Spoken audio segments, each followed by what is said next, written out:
Hello and thanks for listening to Weeknight Some 5 Live. I'm Gordon Smart and it's time for our weekly appointment with the man who knows more about music than just about anyone. He has taken the stairway to heaven and the highway to hell. He has even experienced Babylon by bus and is no stranger to Nirvana either. He is this man.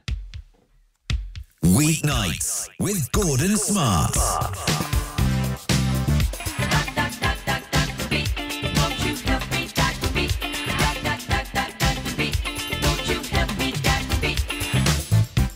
He's not just a doctor, he's a doctor 18 times by my calculations there. He's our show's resident musicologist, Professor Joe Bennett from the Berklee College of Music in Boston. He chooses the music, we provide the ears as we take a closer listen to some songs that may be familiar or new to help find out why we like what we do. Last week, it was all about the TR-808 drum machine that lent the name to the band 808 State, of course. But this week, we are talking about the world epicenter of great music, of course. Well, as far as I'm concerned, we're talking about a great country, a country responsible for so much. Tell us more, Joe. Well, it had to happen, Gordon. What are we, 18, 19 shows in? It's time for the Scottish show. There is so much great music that's come out of Scotland, and it just struck me. I mean, one show, I'm sure you would agree with me, with your notable bias, one show is not enough to get through it all. But that's the plan. We're going to today's theme, we're going to be looking at artists who have a strong connection to Scotland, originate from Scotland, and in many cases sing about Scotland. Joe, do we need a bagpipe warning at any stage here? No, basic human rights must be observed. There will be no bagpipes. Okay, no bagpipes. I think you've got that wrong, Joe. Let's not fall out early. So before we get to the bagpipes, a full hour of them, what's the quiz this week, Joe? Does it have a sprinkling of thistle and a little bit of tartan? It surely does. Yes, we have tartan-flavoured audio today. So basically everything that you're going to hear tonight is a massive hit by an artist that has their origins in Scotland. So I'm going to give you not only the year of release, but also the Scottish hometown of the artist as an extra clue. So the Scots are going to have a real advantage in tonight's quiz. Excellent. Right, so Joe, here we go. If you've got your pen and paper ready, you're about to hear 5 this week, Joe.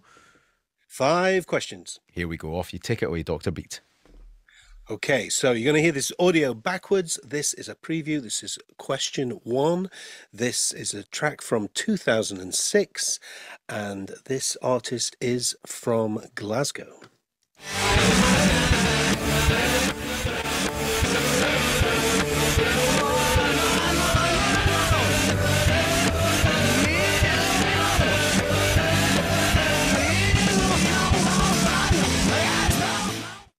I think that one might be quite easy. It's kind of the same forwards and backwards.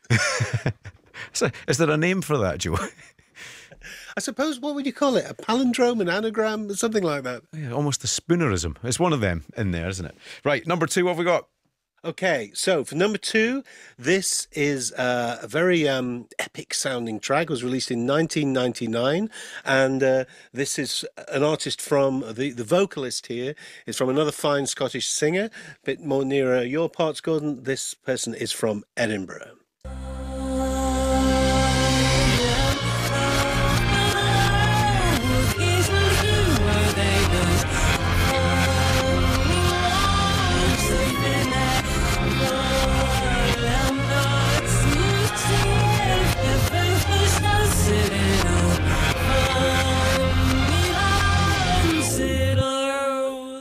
Little clue at the end there, I think. For question 3, this is, how can I put this? A notable Scottish duo. And this is a track that was released in 1988. I'm not going to give you the hometown of these two because it really would give it away. Okay, so this track from 1988.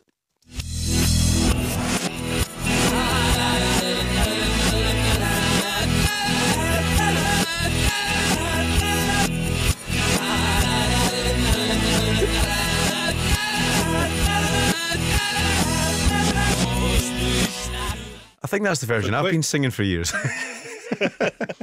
After a few pints, perhaps. Yeah. So for question 4, this was released the following year, 1989, and this artist, this vocalist, is from Bells Hill.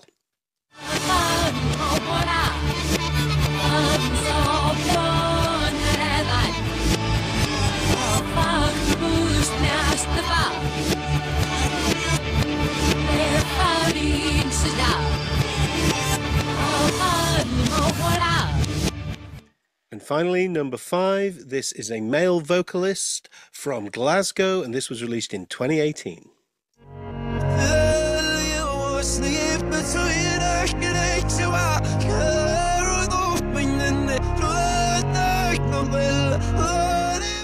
There you have it. 5 places, 5 Scots, 5 songs. Absolutely brilliant stuff. Professor Joe, as always, get in touch. 85058 in text, 08085 909 693 on WhatsApp.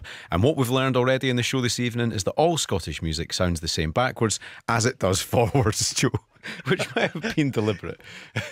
It's the secret recipe. Right, so I'm really looking forward. Thanks for doing this tonight, Joe. I know you're indulging me heavily here, but music from Scottish artists. The question is, where do we start? And I think tonight, Joe, you've decided to start with Calvin Harris, but what I would call, and it sounds mad to say this, early Calvin Harris, acceptable in the 80s. Have a listen to this.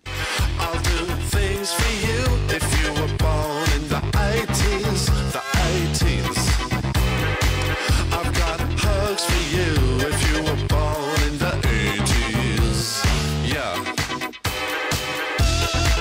It was acceptable in the 80s.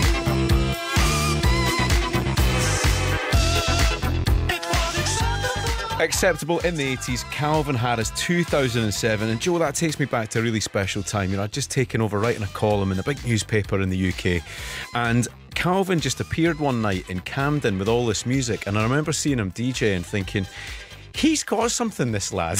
This big tall guy from Dumfries. And I seem to remember him being introduced to me by his real name, Adam, and I think since then he's made a few quid. But why did you choose that one, Joe?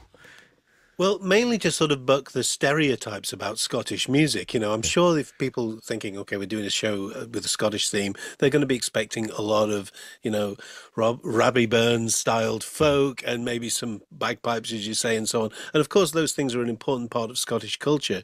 But, you know, in my research and the list I put together tonight, I really wanted to try and show the diversity of Scottish music. And, you know, Scotland has a vibrant club scene, same as everywhere else. And of course, Calvin, or Adam, as you say, came up through that scene. It was indeed early period. That was from 2007, and it was from his first album entitled "I Created Disco." It's just a great, exciting piece of dance music, and it's like a lot of great songwriting in terms of concept. It says a very obvious and unremarkable thing in a really interesting and fun way. So he was born in 1984. So, you know, it's a little bit of a self-reference there. Is acceptable in the 80s. I've got love for you if you were born in the 80s, which is just a way of saying, you know, I'd like to date someone my own age. Thank you very much. Yeah, it's interesting because he was determined to get a record deal, wasn't he? And he tried to get one with all the big labels like Positiva and Defected and folk like that. But he actually had quite a pop sensibility early on there, didn't he? Yeah, I think that's not what you might call typical DJ music. Mm-hmm. It's a regular pop song. It's got an A section and a B section and a relatable lyric theme and, you know, and a really great chorus that you can sing along to after a single pass. So, yeah, he's got a real great pop ear. And you know, it did. Funnily enough, it came back on the radio about 6 months ago here in the US, and I thought, my goodness, that's a really good record. And I'd kind of forgotten about it because, you know, frighteningly, what's that? 17 years ago that came out. Wow. Can you see a formula building there, Joe, that he's worked on since? Because I think there's kind of a real signature. There's a fingerprint of Calvin Harris in the music he produces, and you can hear it early there. Yeah, I think, you know, anyone who comes from that DJ culture, they are sort of, they have ingrained into their creative process a sort of an imagining of what the dancers will do at a given point. So, you know, being a DJ is essentially all about dropping things in and out at the right time. And that's kind of easier said than done. Making the judgment of when the dancers are going to go absolutely crazy in the song form is, you know, a huge part of the skill set. And then when you're making a record, you've got to imagine that stuff as you put the track together in your workstation. Loved it. Brilliant stuff, and a successful career ever since, and a few front page headlines along the way. Now, Joe, your next choice doesn't need any introduction because there's a saxophone that tells you absolutely everything you need to know.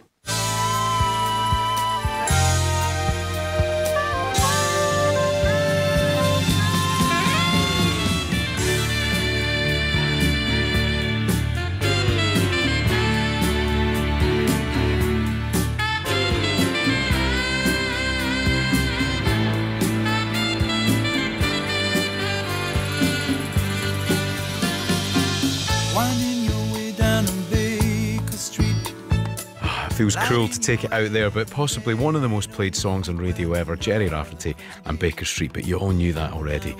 So Joe, tell us about that one. It's a lovely piece of music, isn't it? It's so great musically, and yes, it's a radio staple, as you say. Kind of everybody knows it, and everyone knows it for the sax solo. But great as it is, it's about so much more than the sax solo. What I love about Baker Street as a guitar player is the chords are so great. The chords. So that intro we were hearing before the sax solo, you've got three chords: A7 sus4, then F7 sus4. And then G7 sus4. So those three together. Da, da, da, da, da, da, da, da. And then this wonderful F over G chord. And that's when the riff comes in. Those chords are kind of unrelated to each other in terms of key. So you're swapping key centers all the time. You're not quite sure where the thing's going. Then you hear this massive hook, which is immensely satisfying. And then we get to the verse, which is basically the bass line is all one note of A, and you get the chords A to D, but with a really interesting rhythm. So it's something like this.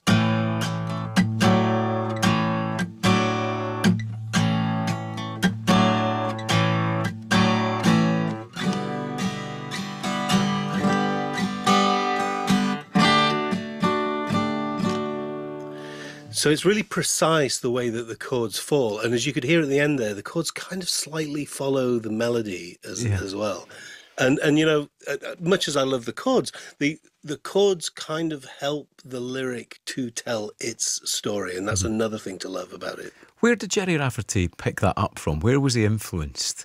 Because you can hear that in quite a lot of Scottish music at the time. Average White Band as well had a little bit of that, I think. So there must have been an influence or a touch point that made them play like that. Well, I mean, it was a time in the 70s where people were, you know, rock was sort of still mainstream, and you know, this was what you might call very easy listening rock. So, you know, from his age, you can infer that he would have been influenced by artists of the late 1950s and early 60s, and of course, everyone was influenced by the Beatles. But talking about his influences, Baker Street, of course, is a semi-autobiographical story. So it's influenced in part by his own experience, literally at Baker Street. So the story goes that when he was in his previous band Steelers Wheel, who had a sort of legal, rather acrimonious breakup, so the story goes, due to record contract constraints, they weren't allowed to release any material. He couldn't release any material for about a 3-year period. So actually Baker Street was his comeback single from that period. And, you know, in one interview, I've got a quote, he said, "Everyone was suing each other, so I spent a lot of time on the overnight train from Glasgow to London for meetings with lawyers. I knew a guy who lived in a little flat off Baker Street. We'd sit and chat and play guitar there through the night." And so it's the journey, the story of his sort of the dark place he was in, going to give up the booze and the one-night stands. It's a sort of semi-autobiographical story of this sort of self-loathing loser who's trying to make a better life for himself but keeps failing. And then everything works out right in the end, as it did for him in real life. Final verse, when you wake up, it's a new morning. The sun is shining, it's a new morning, and you're going home. So it ends triumphantly. And so knowing that story, I think, adds hugely to the enjoyment of the song. It's funny you mention that, Joe, because I've got playlists on my phone for all these places I've visited, but I think Baker Street sits on the one when I arrive in London off the Caledonian Sleeper, with a lot of those feelings coursing through my veins. And there's one question for you. You know, that saxophone part, the solo, is so famous, but the lyrics are so special, aren't they, about disenchantment? But the guitar solo at the end, you know, as a guitarist yourself, Joe, is something special, isn't it? Oh, you've got that fantastic solo. Dum down down down down. Yeah. And of course, my bias is always toward listening out for the guitar part. You know that a guitarist friend once said to me, vocals are that annoying bit that you have to experience in between the guitar solos. It's very true. Yeah, brilliant solo that at the end of the song. You just don't want it to end, do you? Brilliant stuff. Great choice, Joe. Thank you very much for that. Now, your next choice is something really close to my heart, and I'm unapologetically going to play a lot of it and just be quite optimistic about the future.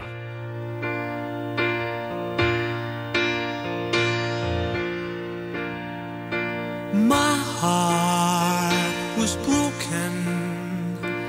My heart was broken.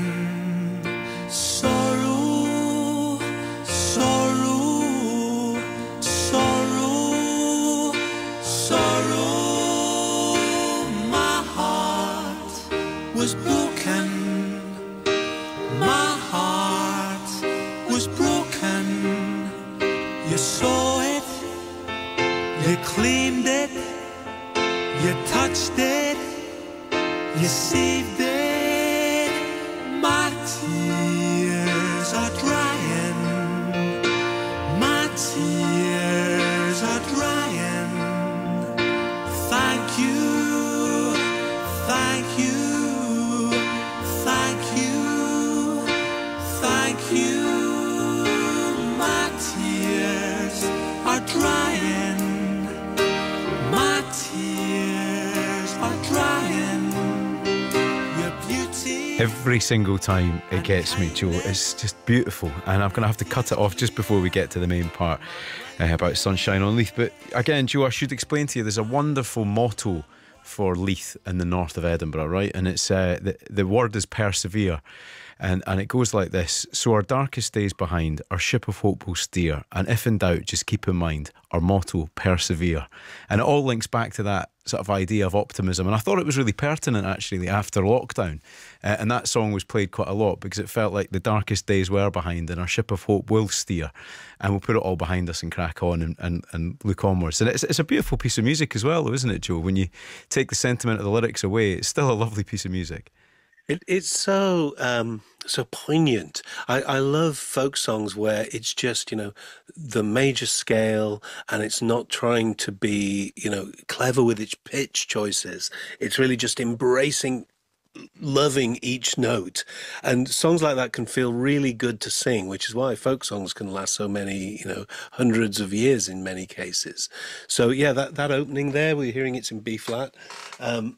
The line, my heart was broken, it's just an arpeggio.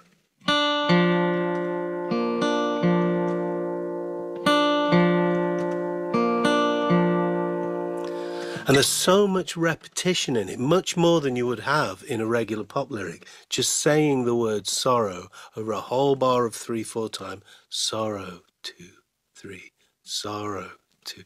And it makes you really focus in on the emotion that the singer's putting across. And it's a long time to say one word at a slow tempo like that over 4 whole bars. And the only way to sort of put it across is with absolute sincerity in the singing. And of course the Proclaimers do that. I'm filling up a bit myself now, but the Proclaimers do that so extraordinarily. So that particularly powerful repetition in the second line, sorrow, sorrow, sorrow, sorrow, and then in verse 2, thank you, thank you, thank you, thank you. Now, I infer that it's sort of got a bit of a Christian thing going on. The chief put sunshine on Leith. I'll thank him for his work and your birth and my birth. But I think, you can ascribe that meaning to any power or anything important in your life. It doesn't necessarily have to be a deity or a god or whatever. But I've been playing it a whole ton today, actually. I've just been sitting with my acoustic guitar before recording the show and just strumming along. And it's just really satisfying to play and sing. Yeah, and the violin as well, or the fiddle.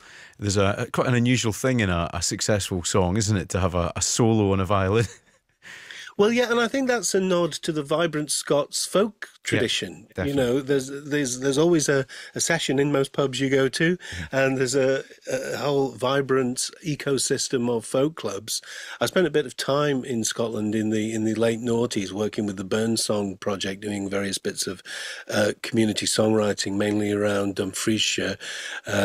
But we did, in fact, we once played at the Scottish Parliament with some songs that the students had written that that week, including a Burns song, "A Man's a Man for All That." Yes. I've probably butchered that accent. Apologies for that, Gordon. No, you did well. But yeah, it's quintessentially Scots, but it's also, universal. Anyone can relate to it. It's a bit of a mystery to me why specifically one football team thinks it owns it, but you can probably explain that better than me. I'm more than happy to spend 50 minutes explaining, but Craig and Charlie Reid are huge Hibs fans, and the song was kind of adopted by the club a little bit later on, really, because we hadn't won the Scottish Cup for 114 years until the 21st of May 2016, where we finally won 3-2 against Rangers at Hampden Park, and it was such an incredible occasion, and about 30-odd thousand Hibs fans joined in chorus to sing that song, and my big brother was there and my son was on my shoulders, and it was really emotional because there were so many people there who had been to 23 or 24 or 25 finals or semi-finals and had never had the chance to see Hibs lift some silverware. So there were a lot of people crying. There were a lot of relatives missing from the final who could have been there and would have loved to have seen it. And Sir Alex Ferguson, one of the most famous figures in football globally, said it is the best football song on the planet. And to be part of that choir, to be part of that crowd singing it, it's one of my prized possessions because I managed to film the whole song and it's on YouTube and it's been viewed millions of times. But to be part of that and to feel the emotion of it and the relief and the connection of the crowd and everything that it meant for Edinburgh and for Leith and for the people there, it was something special, Joe. And it means everything for me to hear you talking about it because it then became a great stage play, Sunshine on Leith, then a film directed by Dexter Fletcher. And just as a payoff to the story, I was in the film, Joe. Told everybody I did not know that. You were in the movie. Well, allow me to finish, Joe. I told everybody I was making my debut in a film and sat down at one of the screenings in London with a couple of friends of mine who are actors, and I knew within 5 seconds that I'd been cut because my part was in the opening scene, Joe, where I played the doorman on the Port of Leith pub. I used to have a flat right behind it in Maritime Court, and it was my favourite pub with a great landlady called Mary Moriarty, and I knew within the first 5 seconds that the part where I opened the door and kicked the soldiers out the pub, it made the final cut. So it's a bittersweet song for me for a number of reasons, Joe, but it's lovely to share this story with you. Loved it.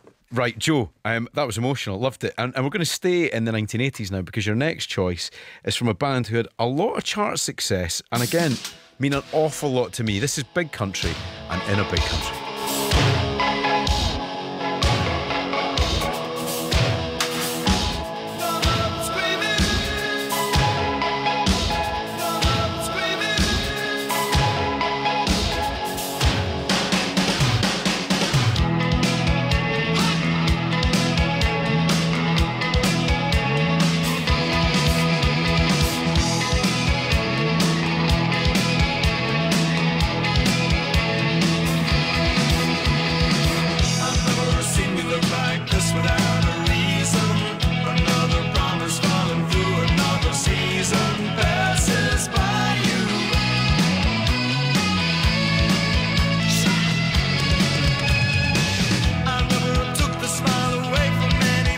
That's Big Country and the unmistakable guitar sound of Stuart Adamson, the late Stuart Adamson.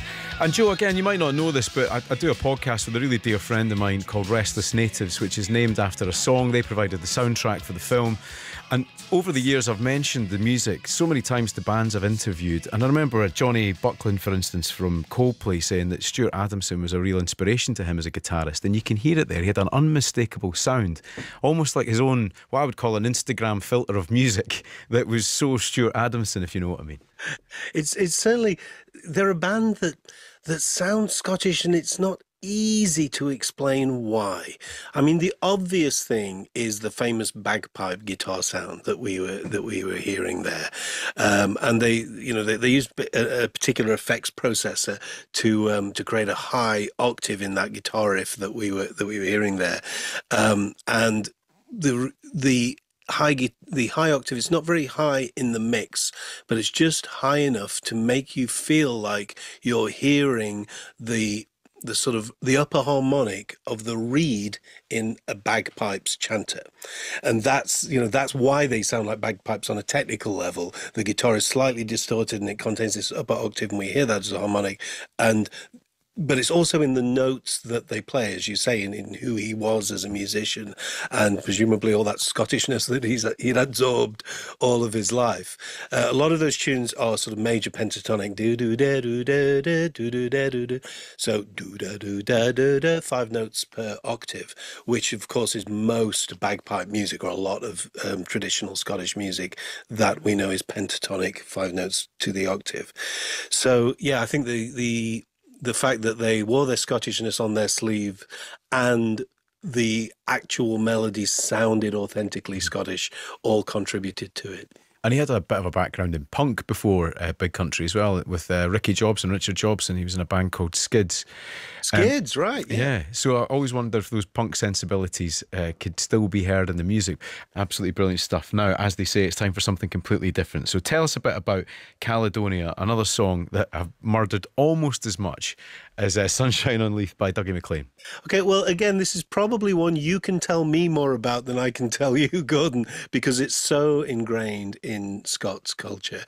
So it came out in 1978. Again, I've got a little bit of a guitarist bias here. It's in an interesting tuning. It's in open C with a capo to put it on capo 4.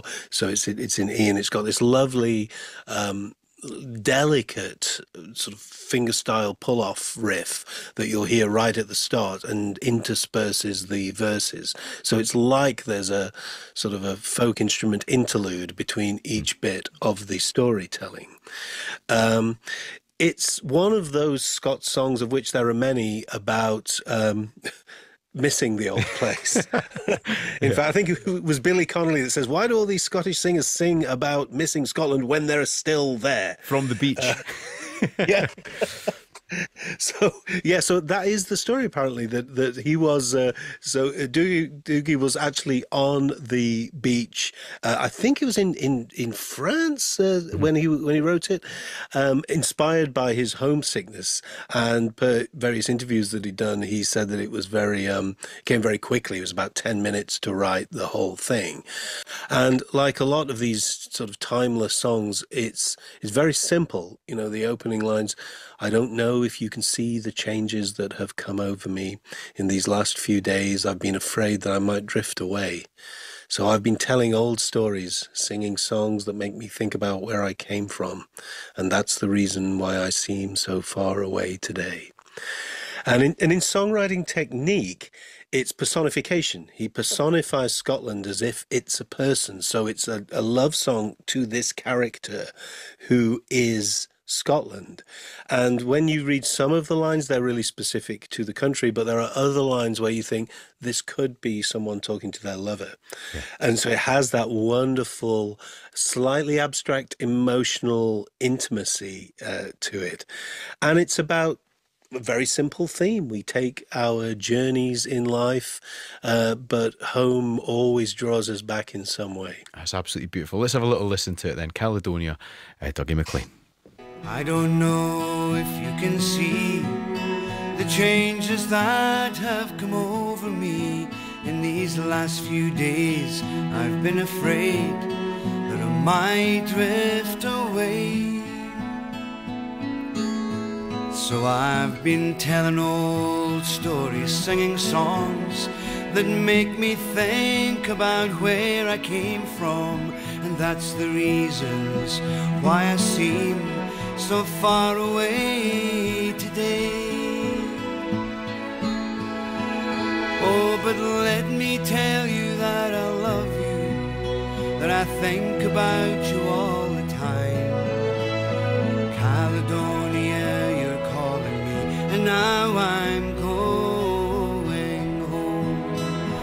If I should become a stranger, you know that it would make me more than sad. Caledonia's been everything I've ever had. Absolutely magical stuff. You know, Joe, every time I've moved out of London, which has happened quite a few times over the last 25 years, somebody always buys me those lyrics and frames them and sends them to me, those particular 3 lines you were talking about, telling old stories, singing songs that make me think about where I come from. And that's the reason why I seem so far away today. I think of those lyrics so often, especially when I'm travelling around the country. It was lovely stuff. So thanks for choosing that one. And there's another great Scottish female singer you're going to play now, because, again, so close to home. I'm very grateful that my dad had such a good taste in music when I was younger. An old club promoter in Edinburgh and lots of vinyl. But I remember vividly in the 80s Fairground Attraction and Eddi Reader, because she has an outstanding voice, but her solo stuff's magical too. And we're going to play you something that's incredibly moving. Have a listen to this, a bit of Robbie Burns with Eddi Reader.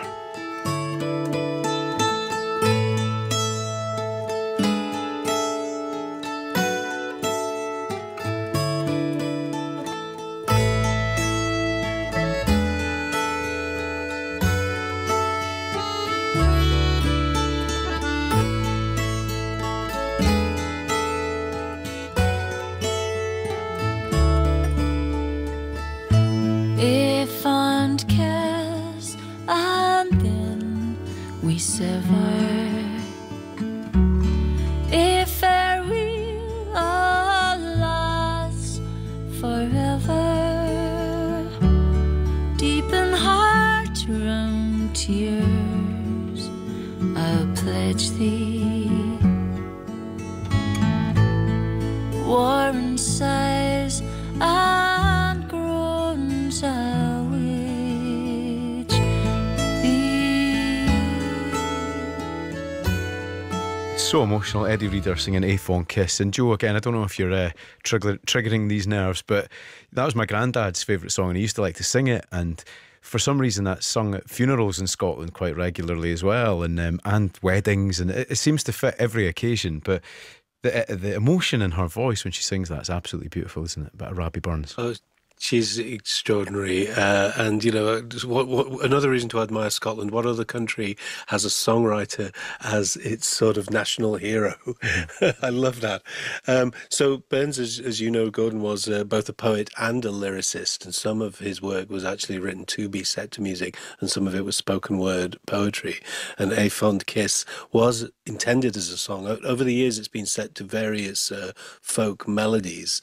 The Eddi Reader one that we heard there, she was singing to a melody that I'm not going to attempt to say it in Gaelic, but it translates as "My love today as heretofore" is the melody, and it's one of those, again, timeless melodies. It's almost major pentatonic, so it has that sort of anthemic, timeless, of the ages, of the spheres quality to it. But you talk about the song being, you know, notable for different types of emotional occasions. It's expressing a really common human emotion, which is parting is such sweet sorrow. You know, the kiss it's saying goodbye to someone with a kiss, and that second line, a farewell, alas, forever.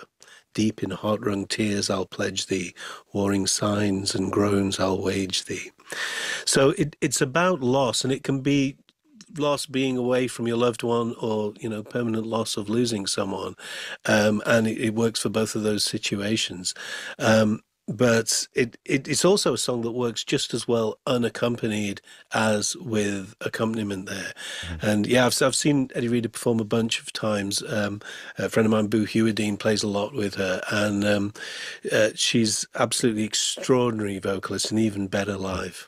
Those lyrics are beautiful, aren't they? Had we never loved so kindly, had we never loved so blindly, never met or never parted, we had ne'er been broken-hearted. Oh, wonderful stuff. Right, before I crumble, end up in a pile of emotional rubble, I think we should just step on now, Joe, and take a deep breath, because your next choice, it's another radio staple this time, so get ready to jump up, get the energy going again, and punch the air to this.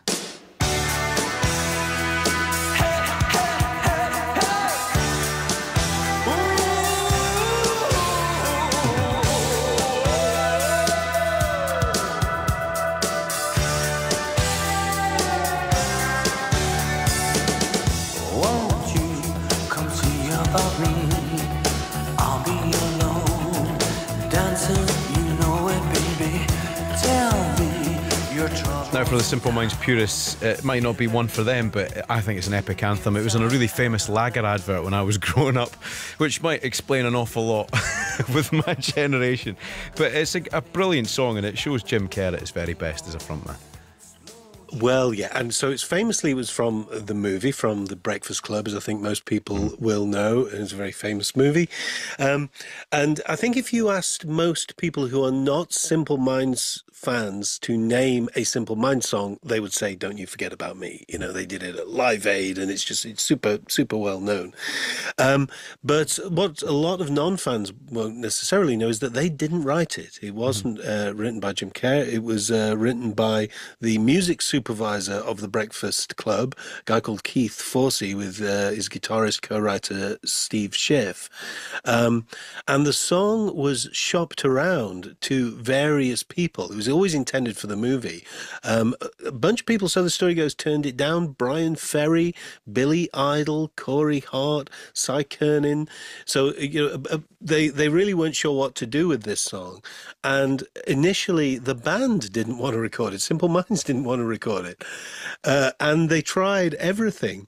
So the story is that the band were actually shown the movie and how great a movie it was and said, "Don't you want to be in this movie?" And they still turned it down.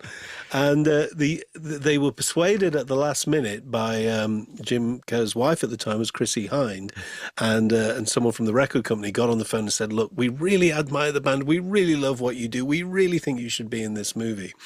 And they recorded it. It was a massive hit. You would think everyone was very happy, but no, they were kind of, I don't know, maybe they felt detached from it because it wasn't one that they'd written themselves.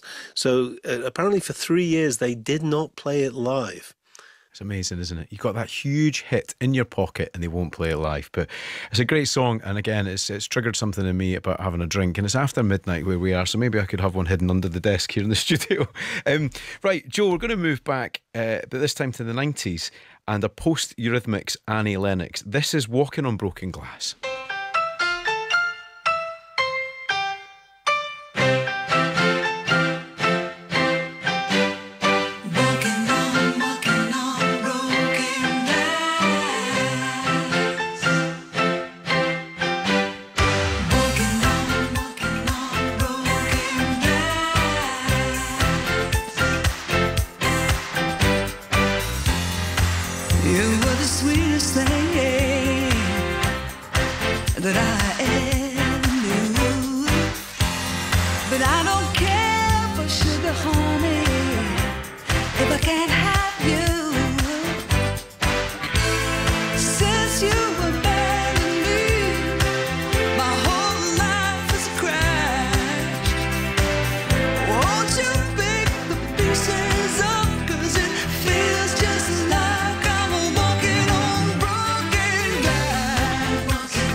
There we are, post-Eurythmics Annie Lennox, Walking on Broken Glass. And it's just made me think, actually, we need to do a bit of piano as a focus at some point, because that was Annie Lennox's instrument, wasn't it, really, Joe? Yeah, classically trained musician. And that song is probably as famous, maybe more famous for its piano riff as it is for any part of the vocal melody. You got that riff, let's see if we can do it here on guitar, it's in C. So it's something like and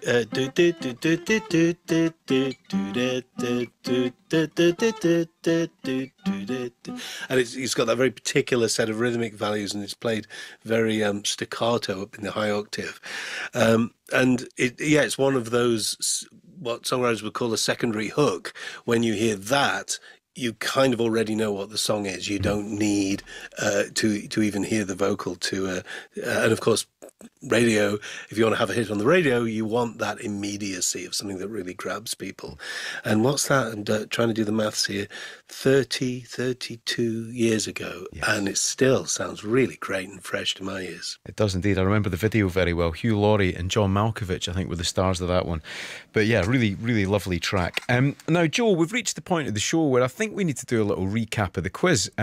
What we've learned so far are two very important rules about Scottish music. All Scottish music sounds the same backwards as forwards, and it's been pointed out to me that all Scottish music appears to be incredibly emotional as well. So we're learning a lot this evening, Joe, and I think this might be, I don't know if it's because I'm Scottish, but I think this might be the quiz that is the easiest so far.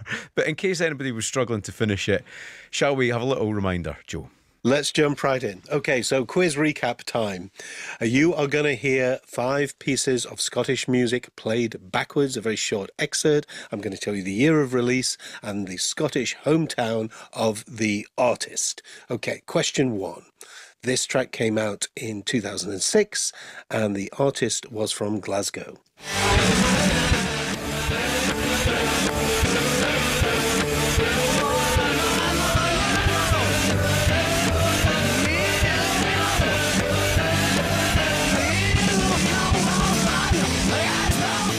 Question 2.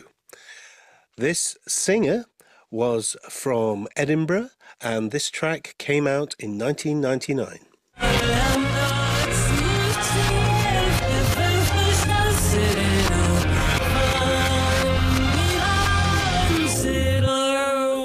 Question 3. This duo came from somewhere near Edinburgh and this track came out in 1988.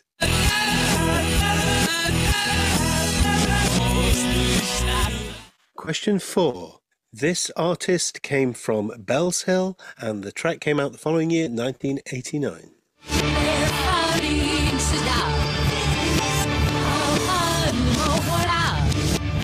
Question 5. This male vocalist is from Glasgow and this came out in 2018.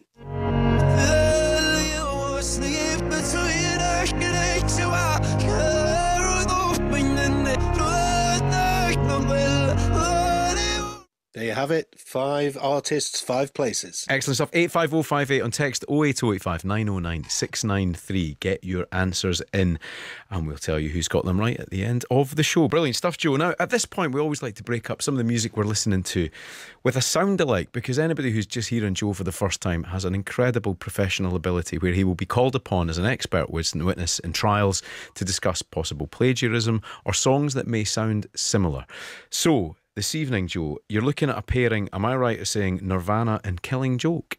Correct. Now, this was an interesting one. It's actually quite well known in copyright circles, but it was reminded to me by my Berkeley students. I run this class in forensic musicology and I teach them the techniques of comparative transcription and prior art research and so on. And one of my students came up with this and I thought, oh, yes, that's a really good one. So what it is, the first track we're going to hear is a track called 80s by Killing Joke, and it was released in 84. It's off their 5th studio album, Nighttime, which came out in 85. And you're listening out for what sounds like a bass riff. It isn't actually. It's played on the bass strings of the guitar by their guitarist Geordie Walker. So you're listening out for that riff. And you mentioned Nirvana. I think anyone who knows Nirvana's repertoire will know exactly what song I'm going to be talking about. But here's 80s by Killing Joke.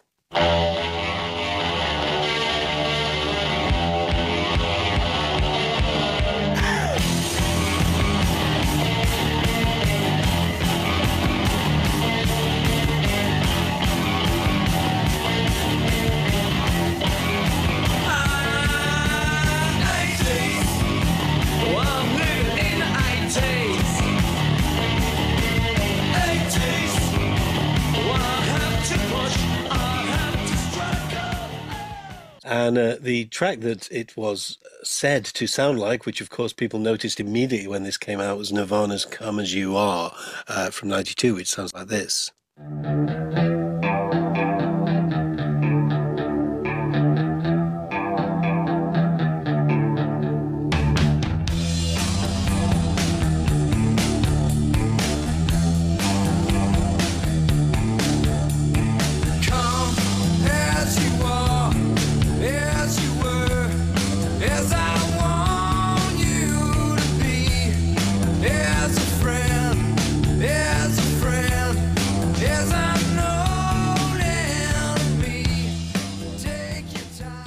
So in musicology, in forensic musicology, when you're comparing two melodies, you look for the pitch values, but melody is about much more than a chain of pitches in consecutive order. Music has rhythmic values as well.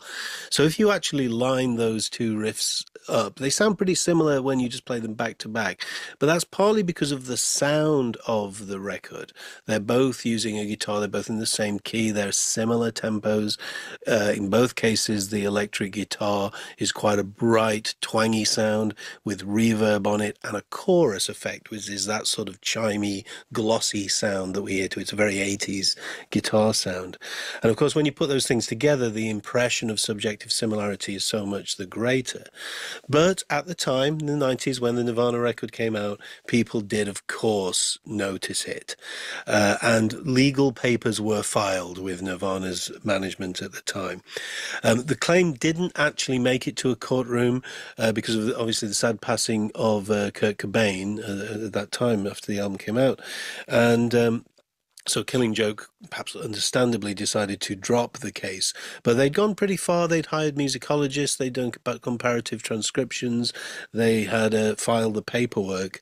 But Killing Joke frontman Jazz Coleman said in an interview at the time, it's a short, let me paraphrase, it's a short freaking life, mate, he said. We could be going fishing or something sensible. So in the end, everyone decided it wasn't worth bothering about.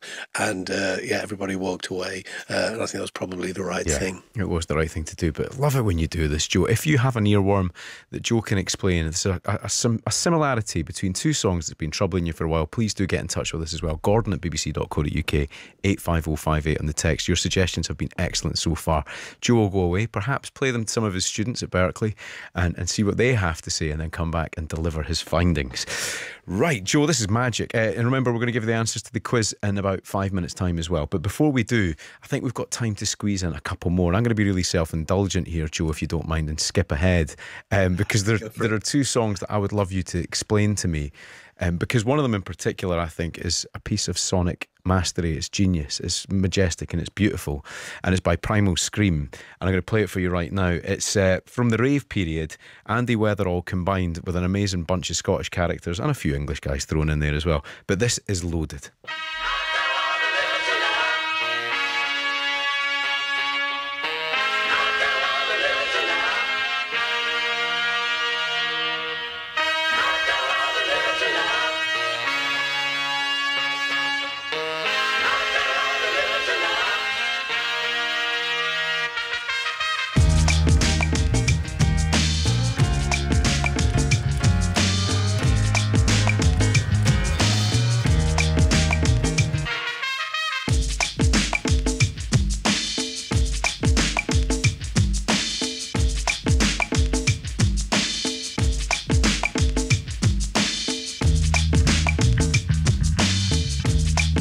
To hear as much of the bass line as we could possibly get and as much of the drums as we could hear as possible from the outstanding album Screamadelica, one of my favourite albums of all time, one of my favourite songs of all time.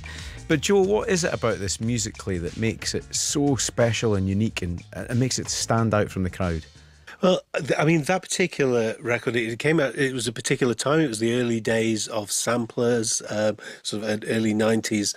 So people were largely using hardware samplers. It was before the days of computers. So you often had only very short excerpts that you could have in there. And it was a wonderful mashup of sort of traditional rock band culture, you know, folks jamming in a rehearsal room, and machines. So, you know, hearing drum machines, there's a fantastic drum machine, Clave there. We were talking about the Clave last week, that tink, tink, tink sound. I'm sure everyone can recognise now after me ramming a TR-808 in your face for a whole week last week. So it's a great groove. It's just a 4-chord loop, dum, dum, dum, dum, and back again. So it's very danceable because you just get that 4-bar loop over and over. It's quite slow for dance music, which enables the rhythmic part to be a whole lot more syncopated. It creates some sort of danceable energy. I'm always fascinated by the fact that dance music has a sort of an average tempo of its time. I speculate because of the societal drug of choice. So in the 50s, you know, everyone's going to coffee bars and drinking lots of caffeine, so the tempos are really high. Yeah. You know, in the late 60s, everyone's kind of smoking weed, and there's there's a lot of psychedelic music that's quite a bit slower than that. It's just a theory, but let's it's late night radio, Joe, but we'll steer clear. Well, right. So there was certainly as you say, a party and rave scene going on at that time in the early 90s, and this is very much the soundtrack to that.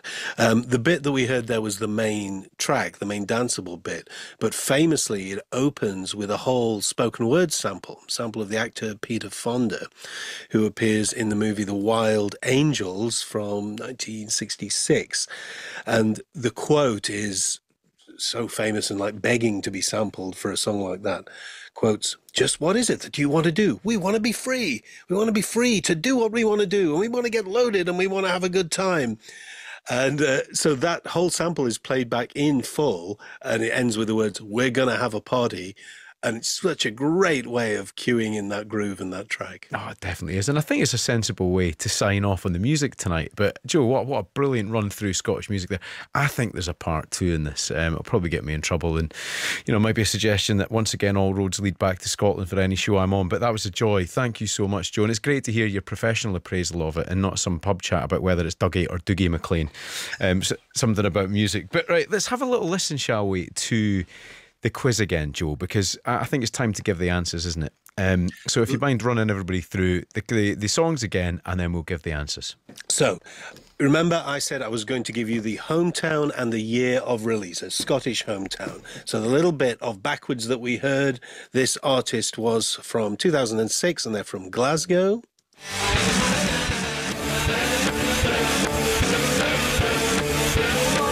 Possibly the most famous 3-note chromatic melody riff of all time. It was, of course, Chelsea Dagger by the Fratellis. Should have sounded like this.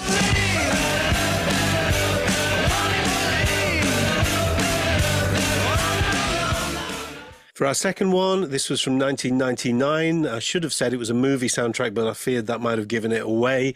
They are from Edinburgh, and the singer was, of course, Shirley Manson. The song was the Bond theme, "The World Is Not Enough," should have sounded like this. The world is not enough, but it is such a perfect place to start my love. And for question 3, your new theory, Gordon, that all Scottish music sounds the same forward and backwards. I think this is a strong contender for starting to support that hypothesis. This song sounded like this, backwards.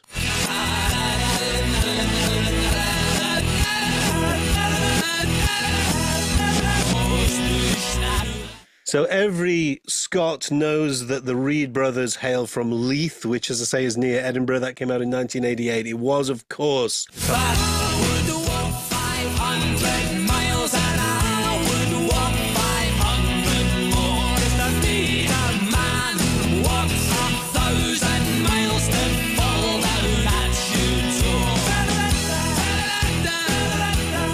Of course, with strong Fife sensibilities as well, they have a big connection to Ochter Machty, which is just lovely to say on the radio at this time of night. Better that you say it than I do, Gordon. From the next one was from 1989, a rock track. The singer was Charlene Spiteri from Bells Hill, which means, of course, the band was Texas. The song was "I Don't Want to Love Her." I don't want to love her, I just need a friend. I've the time to recover. And I think a lot of people would have got the 2018 one, the male vocalist from Glasgow, Scotland. Backwards, he sounded like this.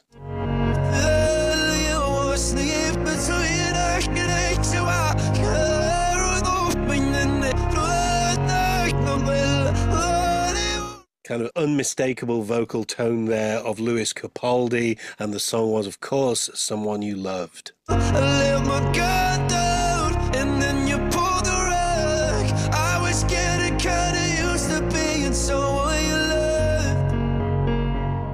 I Amazing stuff, Joe. Thank you very much for that. So how did you do tonight? You can mark your own homework if you like. But I think people have done pretty well this evening, particularly behind the glass. I think there was a 4.5 out of 5. Although, here's an earworm for you. Somebody said the Garbage track and Shirley Manson had a little bit of a resemblance to Conchita Wurst. And I know you're a Eurovision man, Joe. Any similarities there that you could look at? Yeah, that Phoenix song, that was so Bond. It was so incredibly Bond. I mention it in the blog almost every year when Eurovision comes around. It was hugely influential. And yes, there are a few parallels. Nothing more than an influential nod, though. Professor Joe, Dr. Beat, it's been a joy. We'll catch you later. Always a pleasure. Thanks, Gordon. See you next week. There he is, the one and only Dr. Beat. Joe will be back next week with more tracks for you to guess. But how did you do tonight? Well, 5 out of 5. Claire in London, Stephen Stewart and Andrew in Linlithgow, Mel from Glasgow, Big Al in East Kilbride. There are some people from outside of Scotland here. Chris from York, Neil Rossendale in Lancs, Clayton from Milton Keynes, 2 weeks on the bounce. 5 out of 5. Congratulations to you all. Clayton, one more week and it's a hat-trick. Well done, sir. Thank you so much to the team tonight. Lewis, Natalie and Judy in the studio. To Neve, Rudy, John and Julia producing. Your night watchman Dotton is with you next to take you through to dawn. 08085 909 693. It's the football phone in. Get excited about FA Cup finals with Dotton.